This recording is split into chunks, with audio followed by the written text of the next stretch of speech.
What's up, everybody? Welcome to the NBA Futures Show presented by Scores and Odds and RotoGrinders. I'm Meansy. Got my boy Noto here with me. We are going to talk through some stuff we like for this upcoming season. It's like late morning, October 5th. But first, I want to bring Noto in. Noto, what's going on, man? How was your, we'll call it your NBA offseason, but for you, that's like PGA in season, NFL in season, MLB in season. So what's been going on, man? I haven't seen you face to face, via the interwebs. I talk to you all the time inside, but what's going on, man? Yeah, no off season, so that's always good. Keeps me busy, but I feel better about the start of this season than usual, and excited to do this. I've never really placed any, futures bets in terms of player awards and the NBA champs. So I'm kind of excited to pick your brain and see if we can get some winners. Yeah, we're just going to kind of somewhat wing it on this, kind of just use that as an excuse to talk about what happened in the offseason, what happened last season, what we're expecting for this season. Obviously, we're going to go through and give some stuff that we like. As you can see, I got Scores and Odds pulled up here. I want to give a real quick plug to Parlay IQ. If you haven't used that tool yet, you should. It runs basically what is the most plus EV situations you can get for parlays based on thousands and thousands of game simulations. We have it up for NFL now. We're hoping to have it up for NBA, so I'm looking forward to using that a lot in this upcoming season. So I just wanted to give that a quick plug. Check that out if you haven't already. I'm going to go ahead and pull up the futures page here for Scores and Odds. There's obviously all sorts of stuff you can look at here. NBA champion, conference winners, division winners. I don't even know who's in what division, so I'm not even going to look at that. But you have all sorts of different stuff here. Always want to be line shopping on things. What I found interesting is I was looking at I think it was the make playoffs earlier. I was pulling up stuff and look at this is like the epitome of line shopping. Like, look at Warriors to make playoffs, minus 1,800 on FanDuel, minus 5,000 I bet NGM. So always be line shopping. Let's just start something off here, Noto. I'm trying to think. Let me just ask you a point blank question. Who do you think is going to meet in the NBA Finals in the 2022-2023 season? Who do you have coming out of the West? Who do you have coming out of the East? Okay, that's a good question. So no value in terms of the odds. We're just talking about who I think's the best teams. Yep. I mean, I kind of like the Clippers if they can stay healthy. I think they're certainly interesting coming out of the West. And then the East, man, I don't know. I'm worried about Boston without their, coach from last year. Worried about Brooklyn. Always worried about Brooklyn with all the circus that they got going on there. So give me the Bucks from the East if I'm just going with two teams that I think can, the talent can get them there. Yeah, that's kind of what I was thinking. I was thinking Bucks. I think Clippers is chalk out of the West too. Yeah. I don't disagree with that. I also don't know who I like better. So I don't know. I just, for whatever reason, they're so loaded and they're so deep, they should be able to get through. They just always have something happen to them, whether it's an injury, whether it's, not showing up in playoffs like they did in the bubble a couple of years ago. So I would probably, if I was putting anything down, I would probably put it down on Warriors instead of the Clippers, just because I think they're really deep too, and they obviously are coming off a championship. So that's what I would be looking at. You mentioned value. So if that's who you think is actually going to make it, obviously we have odds we're factoring in here too. So who are you looking at for value on either side of those? I mean, I see the Suns at, plus 1,200. I think that's certainly interesting. They were the best record in basketball last year. They pretty much had the same squad. They're trying to trade Jay Crowder, which I don't think's, that big of a loss. I think Cam Johnson's going to step in nicely. Their bench is fine. Chris Paul, still trying to get it done, get that first championship. So, I mean, them being, that talented, bringing everybody back, I think they're interesting at plus 1,200. Yeah, I like that too, because I mean, they were the regular season, had the most regular season wins last year by 9 wins. So obviously the organizational stability is there from an on-court perspective. Obviously they're going through a bunch of stuff off the court. We'll see how that factors into things. The whole Ayton, Monty Williams thing is weird. I don't know how you don't talk to one of your best players throughout a whole offseason, the whole restricted free agency. That was just that I don't think that could have been handled any worse. But then you look ahead, like they still have good players. They still have a good system. They still have a great coach.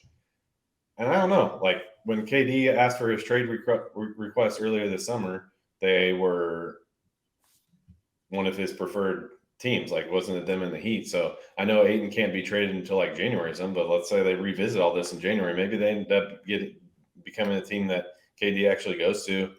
And like you mentioned the Crowder thing, if they do trade Crowder, you have to imagine they're getting something back that's equal or better. Like, you're not just going to trade away one of your top 6 players or whatever when you're a team that's trying to contend. So I do like that for value. If I'm looking even further down, I mean, Sixers, like, plus 1,600.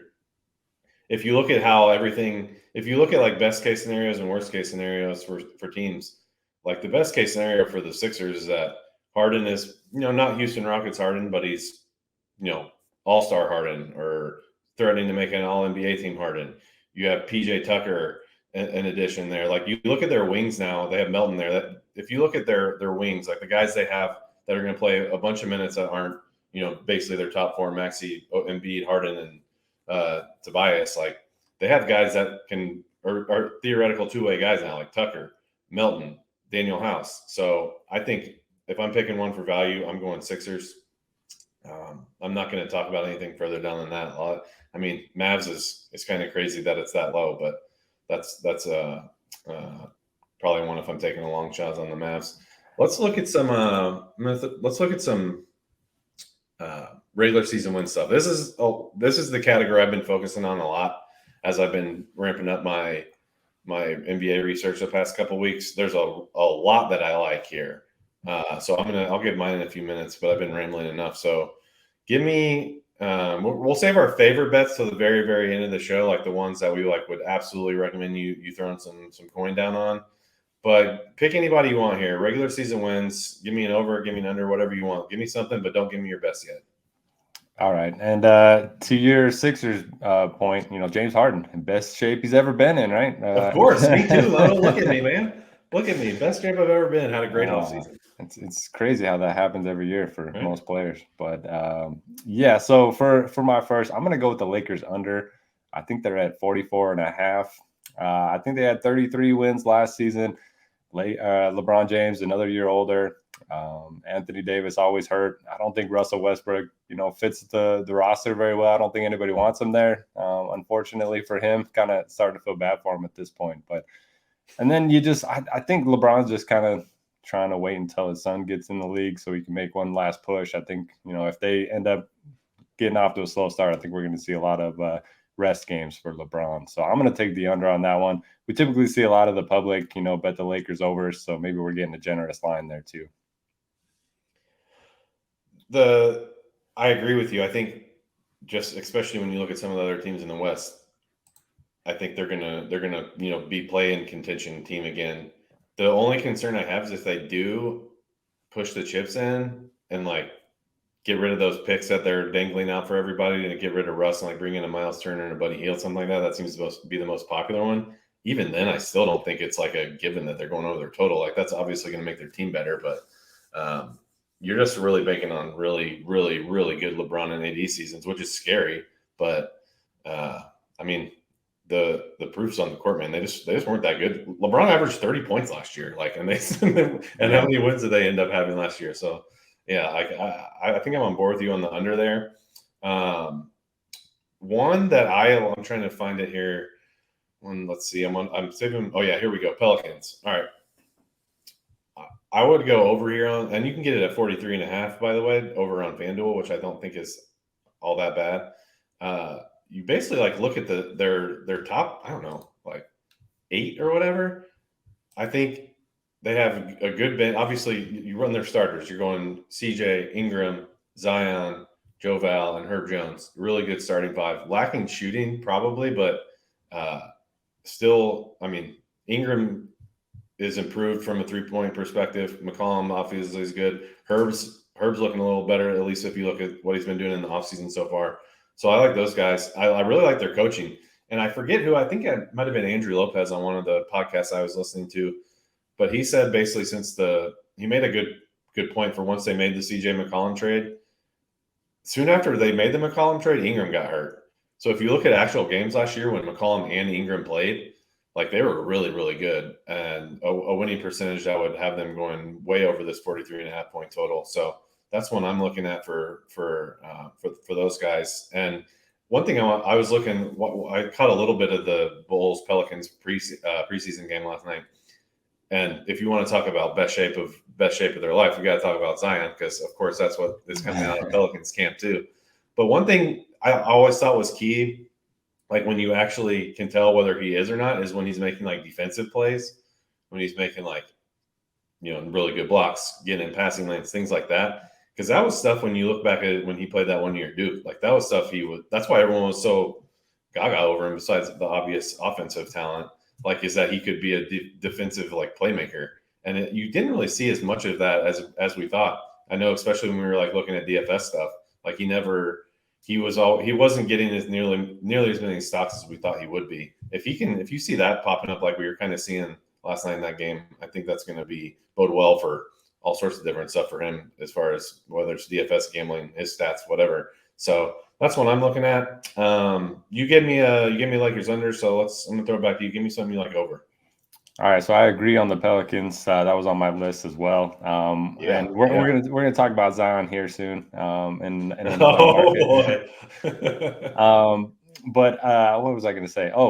His chase down block from behind in their first preseason game. I was looking at the box score. They gave him 0 blocks for the game. So yeah, and he had another one too that he was like. There was one that was like maybe the other guy got block. Yeah. That's weak. Well, good to see the stat keepers are already going to be tilting us when it comes to DFS and like prop betting season. And then one other question. So if you look at the different prices, how much is one win worth to you? Because like if you look at some of the teams, so the Grizzlies, for example, look at their over on DraftKings, it's 48.5 at -140, but then on BetMGM 49.5 -110. So is that 30 cents worth it to take one more win on the over? I'd have to throw that in the calculator. No, you can't put me on the spot like that. Yeah, I'm just wondering, because it's tempting to take like the better number, but then you're getting worse odds. Yeah. So was that where you're going with Grizzlies? No, I just brought that one up just because that one, it's only one win and there's 30 cents on the price difference. But okay, my next pick is gonna be, I'm gonna go with the Blazers over 39.5. Ooh, okay. So yeah, I know obviously they lost McCollum. But Damian Lillard, career 56% win percentage.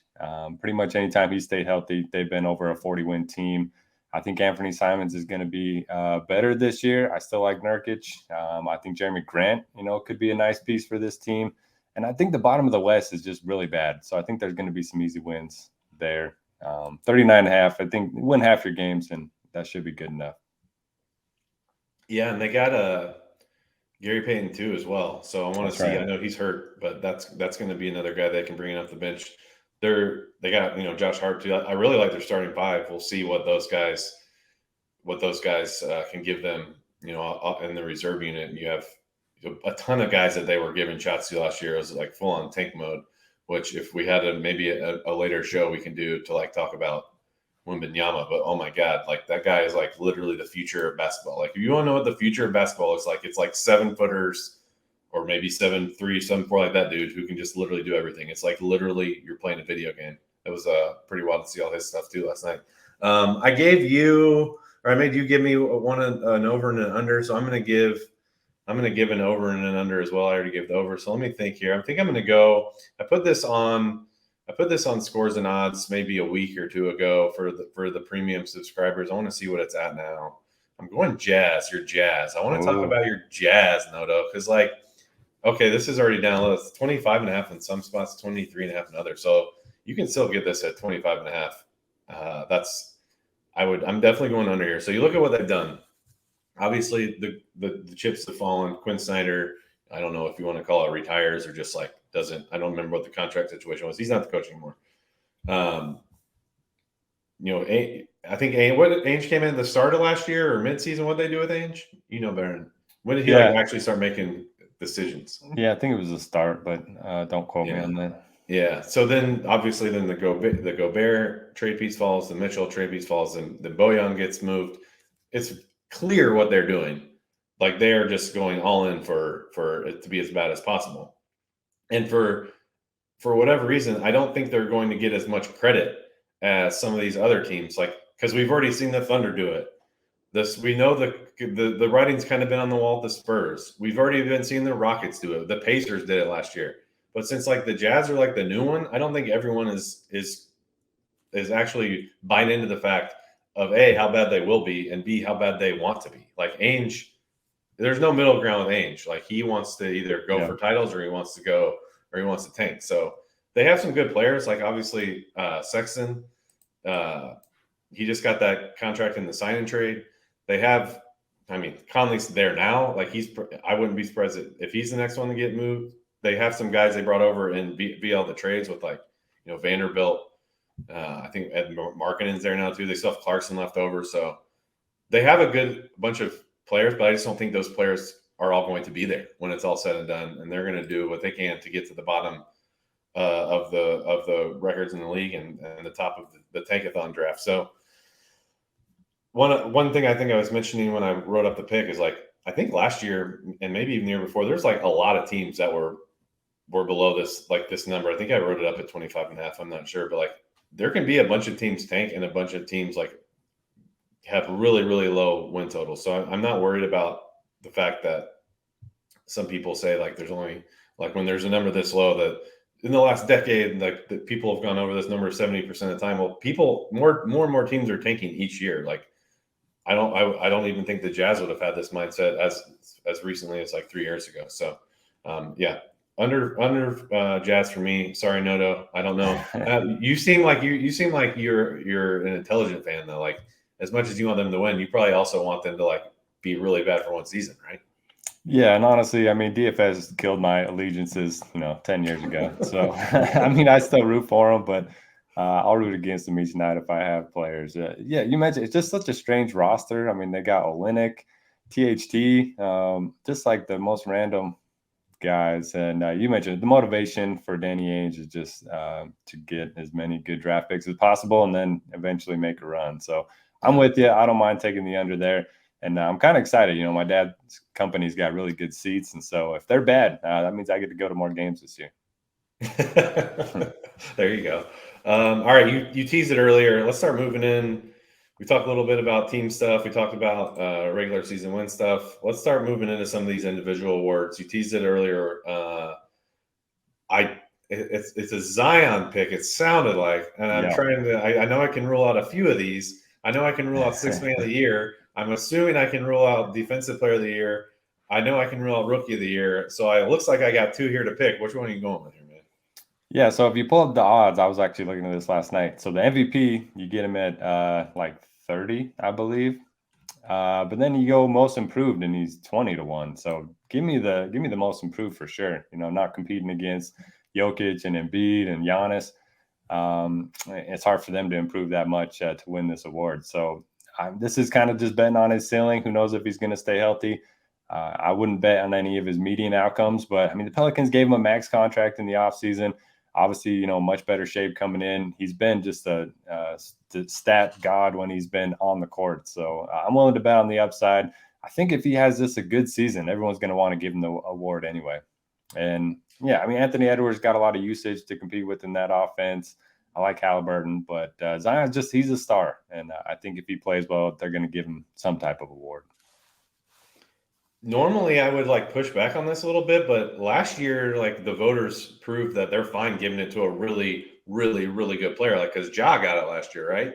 And yeah, and he like that's when he said, "Oh, this is actually Desmond Bane's award." But like the fact that the voters gave that to someone as I don't know what the right phrase is, but like Ja's an All-NBA type of player, and like usually you see that given to like that tier below. So the fact that they gave that to Ja last year makes me kind of buy in on this one.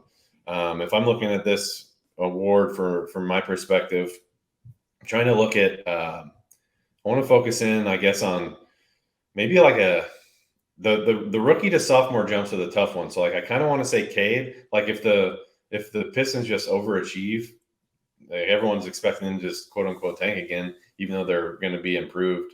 But this is the fact that they're in the East is going to make it hard for them to really care about like excelling, just because there's like it's highly unlikely they're going to be able to surpass some of these teams. But if for some reason they're like in the play-in mix, maybe they are fighting for a 7th or 8th seed like that. Maybe Cade gets up there.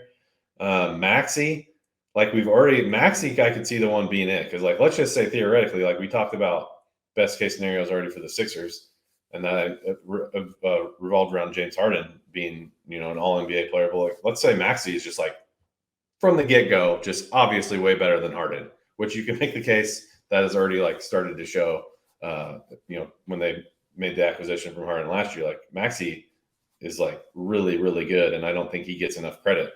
So like, let's say the Sixers are the number 1 seed in the East, and Maxey has better, averages more points per game than Harden or something like that. I could see him sneaking up there. Scotty Barnes, he would be the one guy I would say I would want to bet on from the rookie to sophomore year type thing, just because he is going to be so integral to what they do in Toronto, and just the fact that he can play so many different positions, he would be one I'm looking at here. You can get him similar odds to what Maxey's at. Scotty's at plus 3,300, so that's one I'd be looking at. Let's go to MVP. So I'm going to throw this to you in a second, so be thinking. But I think I wrote an MVP article. Maybe it was before last year, maybe before 2 years ago.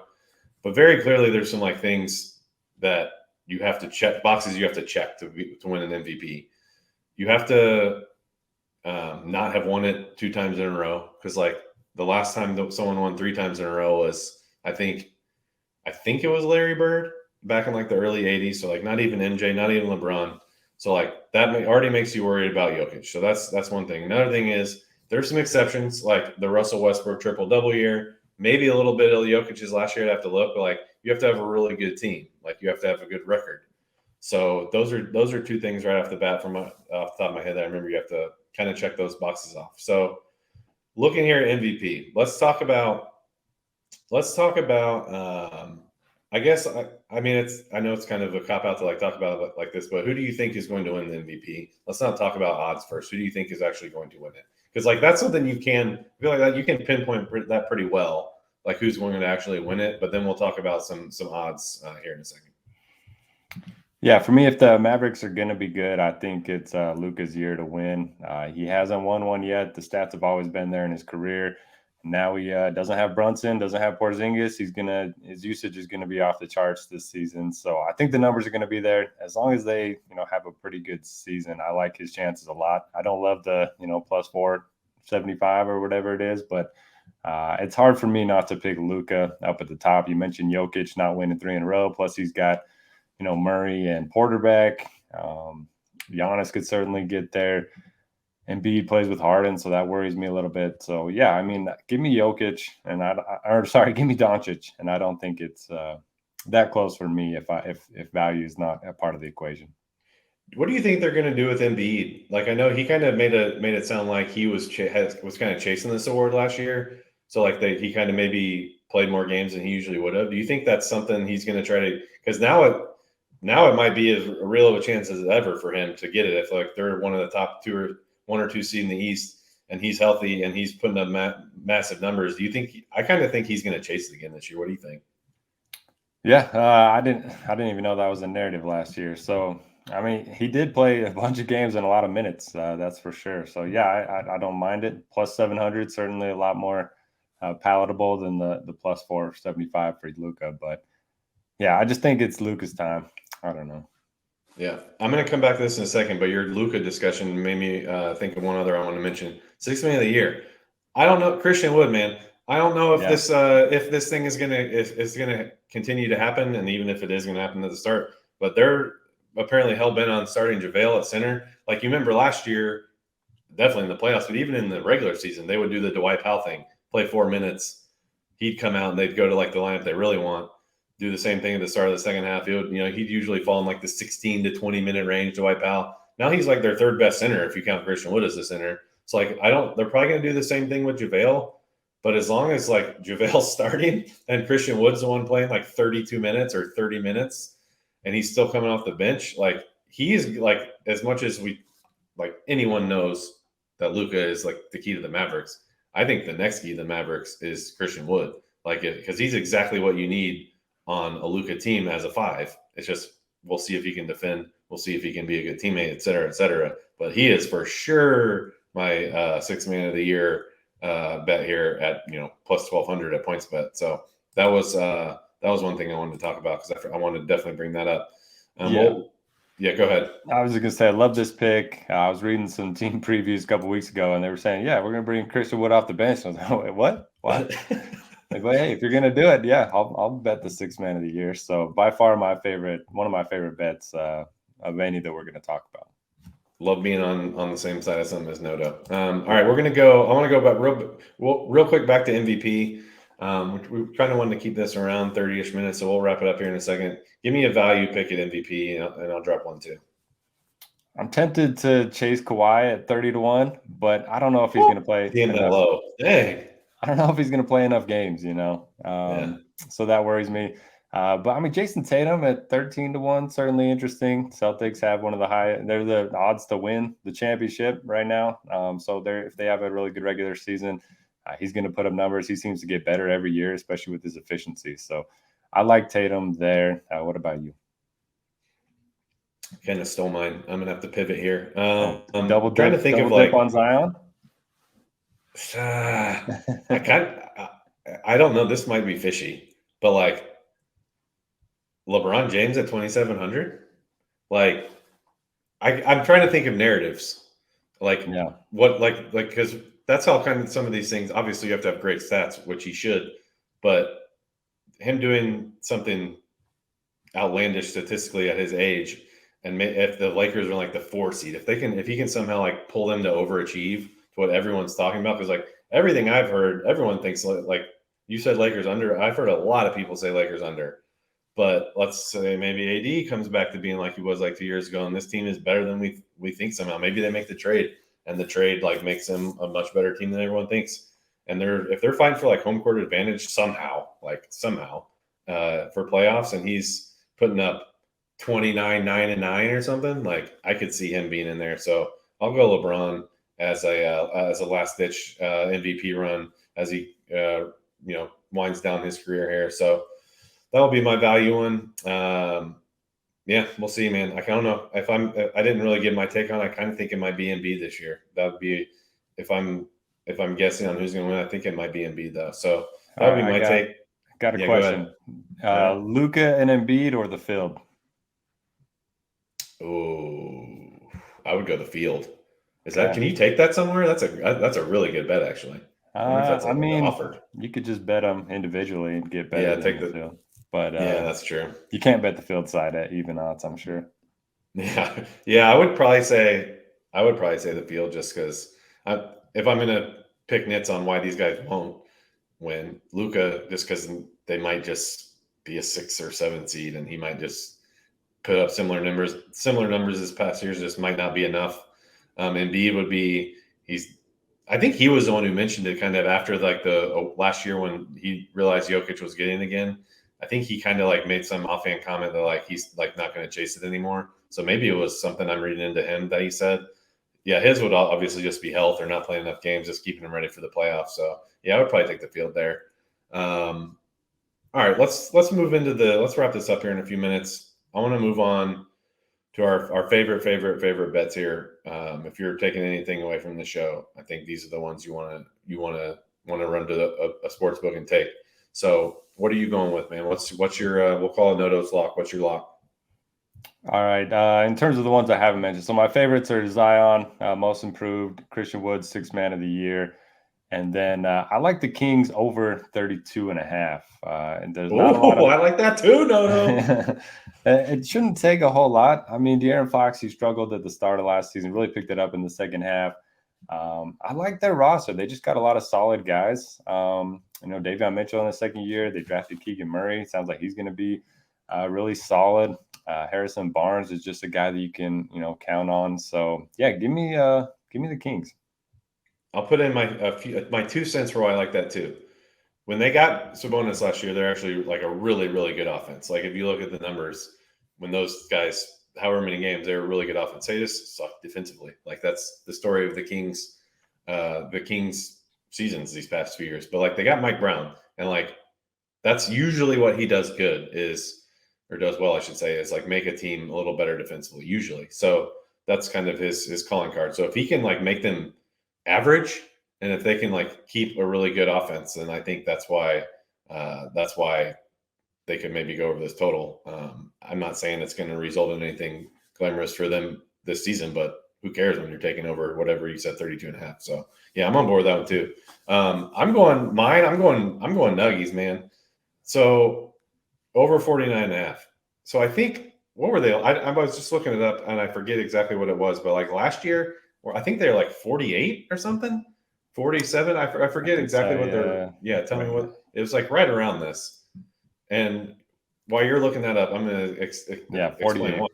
48. There you go. So like Jamal Murray played no games.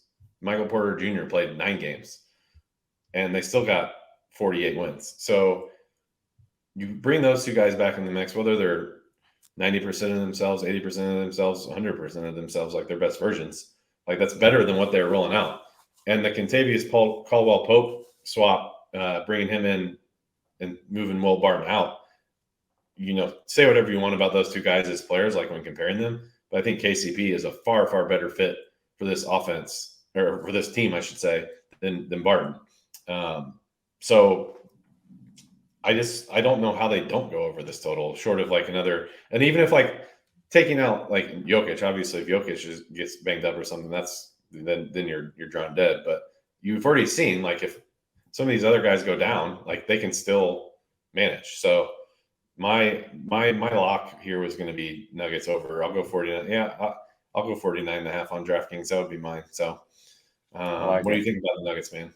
Yeah, I like it a lot. And I've seen a lot of people hype up the Bones Highland 6 Man of the Year as well. So yeah, if he's good, I really like Bruce Brown's skill set too. Yes, that's another good one. I forgot about him getting in there. Yes. Yeah, so I'm on board with it. Health is always an issue with Porter and Murray, but if they stay relatively healthy, I think even if they don't, yeah, like you mentioned, I mean they won 48 without him last year. So yeah, I'm on board.